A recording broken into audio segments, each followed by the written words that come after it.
And I'm Crystal Miller. With graduation approaching, many departments have their own special way of recognizing and celebrating graduating seniors. Dateline SAU's Rebecca Mays followed the SAU Theater Department in particular as they put on a senior showcase. The line in Cosgrove Cafeteria was long on Tuesday night as students waited to enjoy a late-night breakfast to help power them through their final exams.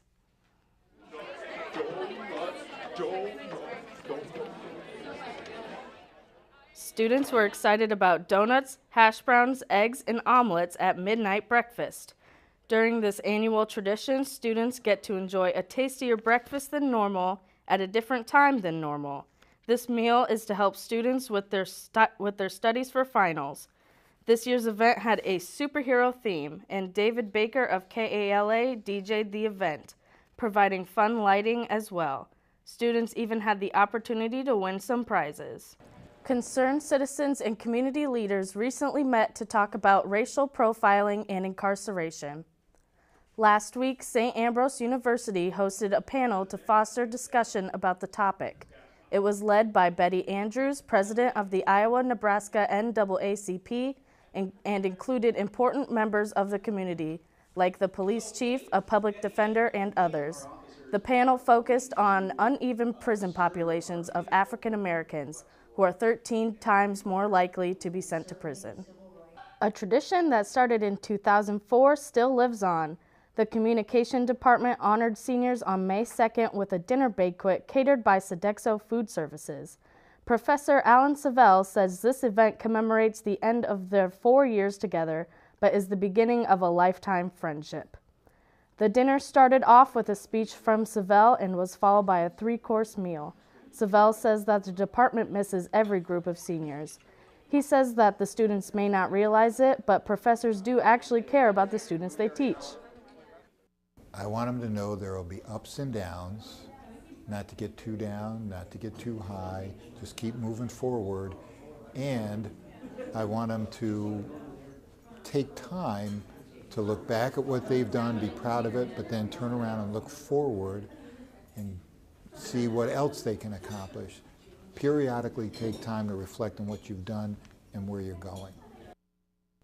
These graduating communication seniors will be joining nearly 600 of their classmates at the commencement ceremony on May 13th at the iWireless Center in Moline. A new food blog has made its way to the SAU campus. Spoon University was started by 2 Northwestern students after finding there were not a lot of recipes out there for college students.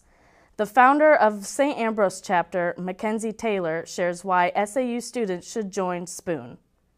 SAU students should join Spoon because A, it'll look great on a resume, but B, because it's a great way to connect to the rest of the community. At Ambrose, you can reach people through food. Like, it's a great way that people from all across different countries, the different states that we all come from, we can all relate to food. And when you go onto our website, you'll be able to find food hacks so maybe you don't have to eat at the CAF, where not everyone enjoys eating at every single meal. So it'll be a good way for you to branch into the community and to the Ambrose community itself. Spoon University is looking for writers, photographers, marketers, and videographers. People who are interested in joining should email Mackenzie Taylor at taylormackenzie@sau.edu. Enter through the sticker-covered doors and you are welcomed to Roz Talks by co-owner Marissa Sorrells. She owns the coffee house and bar with her son Benjamin. Roz Talks opened in this old building in April of 2011. Other businesses have resided in this building in the past. It's been a couple different things. It's been a couple different coffee houses in the past. It was dry cleaners many years ago. And of course, back in the glory days, it was a brothel, you know, in the middle of the red light district. So, Roz Talks serves as more than just a bar and coffee house. In the back of the building is a small stage that hosts big shows. Local bands and touring artists perform here. Even though the venue looks empty during the day, you can count on it being packed to maximum capacity during a good rock show. Roz Talks hosts other events besides just concerts. we're in partnership with the German Heritage Center right now on Wednesdays. We have German films being screened. We do horror film night once a month, and there's some adult cartoon screenings once a month as well.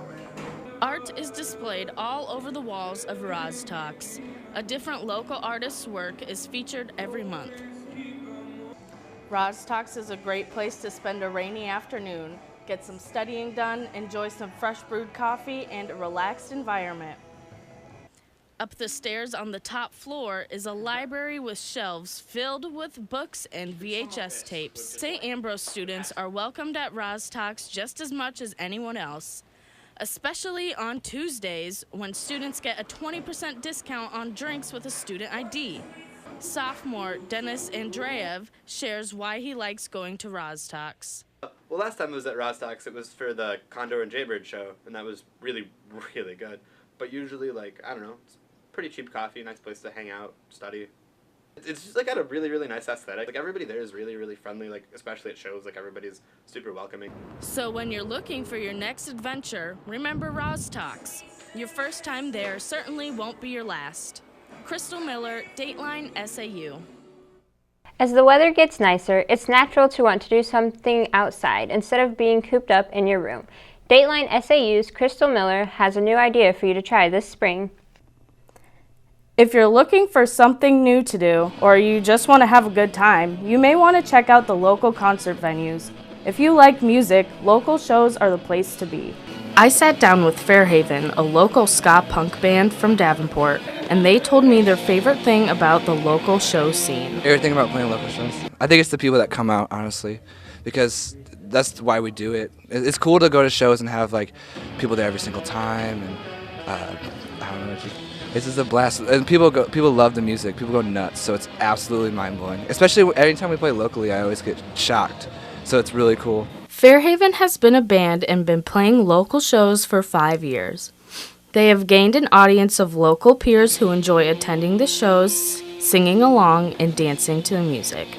Last week, Fairhaven played a show at Skellington Manor in Rock Island that was different than what they're used to. It's a variety show, and we've never really done something like that. We often when we play it's just with other bands at local venue that they always play at, and we've never played here before. I didn't even know they did shows here. And this variety show included a magician, a comedian, a lip-syncing duo, and 2 punk bands, one of them Fairhaven. But if a variety show doesn't interest you, there are plenty of other opportunities for local shows. The do-it-yourself punk scene will hold free house shows. Landon Coleman explains why it's important to attend these kinds of shows. There are a lot of hardworking musicians out there that don't get a lot of recognition, or radio player. They don't go to recording studios. And so those like DIY local shows are really where those people can go and play their music without like a judging crowd. And it's cheap, and all their friends can come, and they can play their music in like a really nice atmosphere. Traveling bands from other states often will play at free house shows, so they ask that you donate to the traveling bands. That community can't exist, and those bands can't buy more gear or rent out venues or something like that if people don't go to shows and pay money and donate to touring bands. To find out more about local punk shows, you can search Iowa Alliance Productions on Facebook. Also follow the page for Roz Talks to stay in the loop about local punk shows in the area. This is Crystal Miller reporting for Dateline SAU. A Sodexo staff member is proving to be stronger than ever. Years after suffering a traumatic accident, Dateline SAU's Crystal Miller has the story. A mother, a worker, and a fighter. These are words to describe Caroline Curley. She works as Sodexo's HR assistant at St. Ambrose, even after becoming paralyzed in a skiing accident 12 years ago. I went for a nice romantic getaway with a boyfriend after being newly divorced, and it was only the 3rd time I'd ever skied, and I was on the bunny hill, and I'd had a couple days of lessons, but I went on the bunny hill and I got going down too fast and ended up hitting a tree with my head, and I broke my neck. So I broke my C6, C7 vertebra and became paralyzed from here down. Being paralyzed means that Curly needs care every morning to help her get dressed and ready for the day. She's been living with her chair for 12 years, but says she still hasn't gotten used to it. There's always challenges out there that you think you think you've gotten everything's happened to you, but there's still more and more challenges, even whether it's just parking. You park somewhere and somebody blocks you so your ramp can't get down so you can get in your vehicle, or just, you know, dropping things constantly. I mean, that still happens every day. I'm not really used to it. You can ask my girls, they pick a lot of things up and roll their eyes at me, so. So yeah, you don't really ever get used to it. You just deal with it. Curly has 2 daughters, Kirsten and Caitlin Sparbell. Caitlin was only 5 when her mother became paralyzed. When it first happened, it was just like, kind of just shocked, like, didn't really expect, you know, like, because you don't expect to get a call. We were literally celebrating my sister's birthday, and it was like, your mom was paralyzed, and we were like, what the heck? And so it's just like really, it's just scary, and you don't know really what to think, because it's like anything could happen at that point. Curly says she's gone more places and done more things since she's been in her chair because she almost lost her life. She encourages others who may be in a similar situation to not give up hope. Don't let it get you down. Just keep on moving on and keep going. Crystal Miller, Dateline SAU. While esports as an athletic offering is new, gaming here on campus has been around for a few years in the form of an esports club.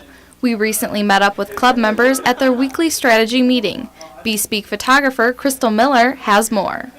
These video game loving guys are playing League of Legends. This is my game. Most of the guys here, that's their game. This is where we found a niche and kind of a competitive side to it. But all of us we play League of Legends pretty religiously. Club member Max Cosby says the group faces off against another team online every weekend, hoping to outscore them. He says 2 games are played and then they report their wins and losses. We're all just a bunch of nerds who don't have a social life. Cosby jokes about this common misconception about gamers, but he says there's a lot more to the game than just being a nerd. It is a 5v5 MOBA, which means it's 5 players essentially battling against other players from around the world. It really comes down to overall like mechanics, and that can be either with your keyboard, with your mouse. I guess the best way to describe that would be just being able to not look at your keyboard, not looking at your mouse, and just making decisions on the go. He says communication is key. And that's really the big difference between what it is playing with the team and without. It's just that communication aspect. But it's a work in progress. It's been very rocky, very, very rocky. There's a lot of like positive steps I think we've taken where we think we are doing something a lot better, where communication's better, decision making based off each other is better, and then you play a game where suddenly none of that matters. None of that comes into play. So it really is just being willing to get better, be willing to communicate, give, and then realizing that at the end of the day, a lot of stuff can go bad too. But I would say overall, at least right now, progress has been made, at least a little bit. Cody Ducker is the club's bookkeeper. He keeps track of what champions the teams pick every week. Ducker explains what it means to pick champions in this game. Each team has 10 champions in each game, and then there's, in total in the game, there's 144 champions that you can pick from. So we have to decide out of that list which 10 will work the best for our team. And then the enemy team is doing the same thing at the same time we are. So we will pick first, for example, and then they'll pick 2 champions, and then we'll pick 2 champions. They'll pick another one, and then we'll do a second phase where we ban 3 more champions, and then we'll do our final 2 picks, and then they'll do their final 2 picks. These guys didn't know each other before the formation of the club, but now they bond outside of playing video games and are becoming a strong group of friends. In fact, when it comes to competition, the players aren't together in person.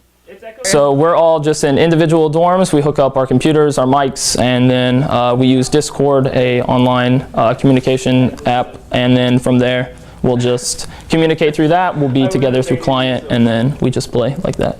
Cosby says playing League of Legends is definitely different from traditional sports, but still provides the competitive edge. At the end of the day, it's all about getting the victory and beating the enemy team.